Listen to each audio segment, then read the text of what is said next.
Musdalifah sempat raup 1 miliar rupiah, kini sedih TikTok Shop ditutup. Musdalifah sedih TikTok Shop kini ditutup pemerintah karena pernah mendapat omset 1 miliar rupiah.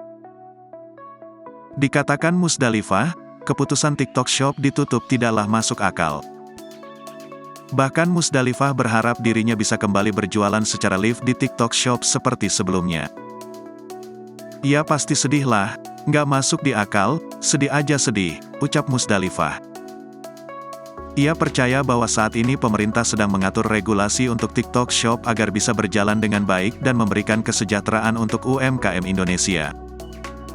"Mudah-mudahan aja yang terbaik, mudah-mudahan TikTok kebuka lagi, mudah-mudahan," tutur Musdalifah.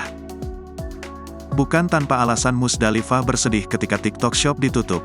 Ia mengaku pernah mencapai omset 1 miliar rupiah saat live shopping di platform tersebut. Diketahui Musdalifah sempat jualan mulai dari makanan, tisu hingga sabun cuci dan mandi. Sebelumnya Musdalifah menjadi perhatian warganet usai ketahuan menjual tisu di TikTok, kini ia membantah dituding bangkrut. Hal tersebut terlihat saat Musdalifah membagikan konten video pada akun TikToknya yang kini aktif berjualan tisu.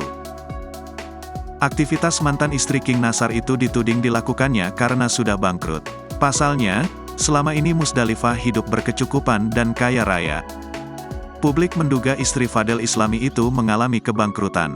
Melihat rumor negatif tersebut Musdalifah terang-terangan membantahnya.